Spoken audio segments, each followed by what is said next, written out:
আসসালামু আলাইকুম। নুসরাত কুকিংয়ে সবাইকে স্বাগতম জানাচ্ছি নতুন একটি রেসিপি দেখার জন্য। যেহেতু শীতের শেষ চলে এসছে আর এই সময় আমার পিঠার রেসিপি দেওয়াটা একদমই ঠিক নয়, তবুও ট্রাই করেছি আপনাদের সঙ্গে সিম্পল অ্যান্ড সহজভাবে একটি পিঠার রেসিপি শেয়ার করার জন্য, যেটা কিনা শীতে সবারই প্রচলিত আর খুব জনপ্রিয় একটি রেসিপি, ভাপা পিঠার রেসিপি। তো ভাপা পিঠা কিন্তু আমরা সবাই কম বেশি পছন্দ করি, আর আজকে আমি আপনাদের সঙ্গে শেয়ার করবো ভাপা পিঠার স্বাদ ছাড়া কিভাবে পিঠাটা তৈরি করে নেওয়া যায়। তাহলে চলুন দেখে নিই কি কি উপকরণ লাগছে। প্রথমে আমি এখানে একটি বল নিয়ে নিয়েছি অ্যান্ড তাতে 2 কাপ সেদ্ধ আটার গুঁড়া আর 2 কাপ আতপ চালের গুঁড়া দিয়ে দিব, পরিমাণ মতো দিয়ে দিব লবণ। এবার এগুলোকে সুন্দর করে আমি মিশিয়ে নিব।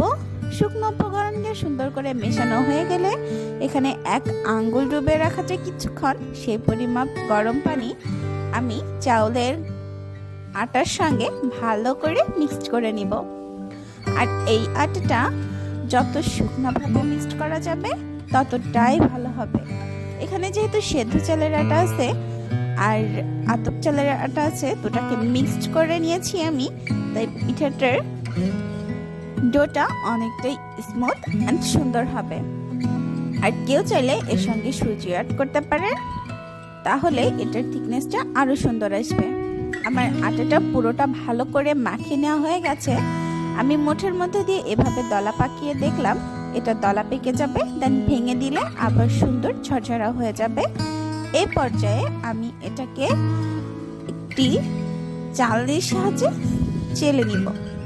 আমি এখানে ছোট ছিদ্রর চালনি নিয়েছি, কেউ চাইলে বড় ছিদ্রর চালনি অথবা ঝাঁঝরি দিয়েও এটাকে ভালো করে চেলে নিতে পারে। যত ছোট ঝাঁঝরি হবে, আমার কাছে মনে হয় ছাঁকনির ছিদ্র যত ছোট হবে এটা দেখতেও সুন্দর হবে, আবার এটা খেতেও মজা লাগবে। কেউ চাইলে নেটের কিছু জাল নিয়ে আছে সেটা দিয়েও চেলে নিতে পারেন। এটা দেখুন কতটা ঝরঝরা আর পারফেক্ট হয়েছে।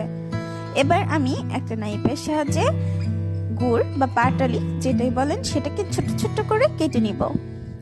এটাকে যত ছোট করা যাবে পিঠার মধ্যে ততটাই মিশে যাবে। দেন আমি এটাকে একটু ছোট ছোট করে কেটে নিয়েছি। আমার পাটালিটা কাটা হয়ে গেছে। লাস্ট ফিনিশিংয়ে এটার এভাবে এসছে।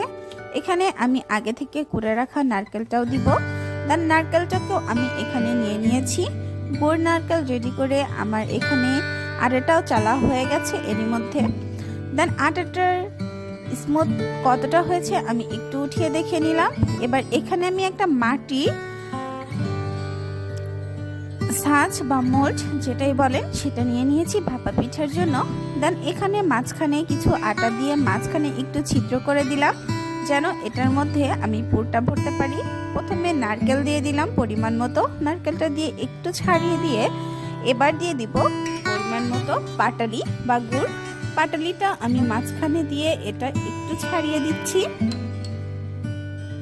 দেন এটাকে ছাড়িয়ে দেওয়া হয়ে গেলে এবার এর উপরে সামান্য আর একটুখানি নারকেল দিয়ে এটার উপরে আটার দিয়ে আমি এটাকে একটু হালকা হাতে চেপে দিব যেন এটা ঝরঝরে হয়ে পড়ে না যায়। অনেক সুন্দরভাবে আটাটাকে মোল্ড করা হয়েছে। এবার আমি এটাকে সুন্দর করে একটা কাপড় বা দিয়ে ভাপে বসিয়ে দিব। এটাকে চেপে চেপে একটু টাইট করে দিয়েছি, বেশি জোরে চাপতে যাবেন না, বেশি জোরে চাপলে দেখা যাবে এটা মোল্ডের সঙ্গেই লেগে থাকবে, এটা পাতিলে যেতে চাইবে না। সো আমি একই হাতে এখানে পাতিলে আগে থেকে পানি বসিয়ে দিয়েছিলাম, আর এখন যেহেতু আমি ছাড়াই পিঠা বানাচ্ছি তাই আমি পিঠাটা কিসের উপর দিলাম সেটাও দেখিয়ে দিলাম। আমি এখানে জর্জেটের ছোট্ট একটু ওড়না থেকে কেটে নেওয়া কাপড় নিয়ে নিয়েছি। আমি এখানে সাজ ছাড়া পিঠা বানাবো আর সেটা কিদা বানাবো সেটাই দেখানোর ট্রাই করেছি। যার বাসায় সাজ নাই সেও কিন্তু পিঠা খেতে চায়, বাট খুব সহজেই এটা গুড় আটা থাকলে বাসায় তৈরি করে নেওয়া যাবে। বাহিরের ধোলা ময়লা দিয়ে বানিয়ে আনা টাকাতে কিনে আমরা কেন বাহিরের নোংরা খাবার খাবো, তার থেকে বাসে একটু কষ্ট করে বানিয়ে নিলেই তো আমাদের তৃপ্তিও মিটে গেল আর নিজের হাতে বানিয়ে খাওয়াটাও হয়ে গেল।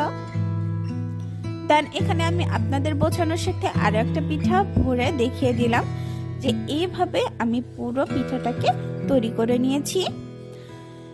দেন এরই মাঝে আমি পিঠাটা ভাবেও দিয়ে দিয়েছি, আমার ওইটা হয়ে গেছে, উঠিয়ে নিয়েছি। দেন আপনাদের বোঝানোর জন্য এখানে আমি নেটের কিছু ব্যাগ ছিল, দেন সেটাকে ছোট ছোট করে কেটে সুন্দর করে নিয়েছি। এবার সেই ব্যাগেও আমি কিছু পিঠা বানিয়ে আপনাদেরকে দেখাবো। এবার আমি সেই নেটের জালিতে পিঠাটাকে বসিয়ে দিলাম। দেন এবার আমি পিঠাটা আমার অলমোস্ট রেডি হয়ে গেছে। এবার পিঠাটাকে উঠিয়ে নিব। খুব সহজ আর সিম্পল ভাবে পিঠাটাকে তৈরি করে নেওয়া যাবে।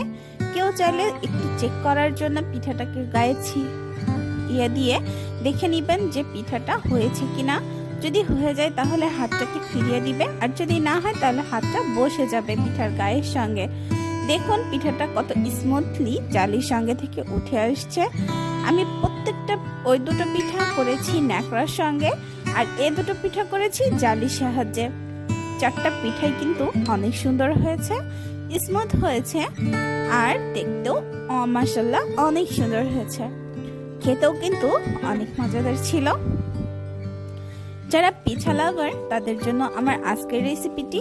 নিশ্চয়ই নতুন রাঁধুনিরা বাসায় ট্রাই করবেন আমার এই রেসিপিটা। পিঠাটা যেমন সহজ তেমন সিম্পল, আবার খেতেও কিন্তু অনেক মজাদার। শীতের পিঠা বলে কথা, শীতে কিন্তু এই পিঠাগুলো খুবই জনপ্রিয় একটি পিঠা।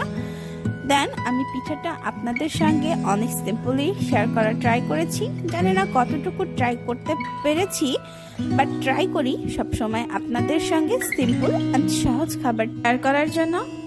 তো আজকের রেসিপিটি এ পর্যন্তই। দেখা হবে নতুন কোনো রেসিপিতে। ততক্ষণ সবাই ভালো থাকবেন, সুস্থ থাকবেন, আমাদের সকলের জন্য দোয়া করবেন। সকলের দোয়া ও সহযোগিতা কামনা করছি। আল্লাহ হাফেজ, আসসালামু আলাইকুম।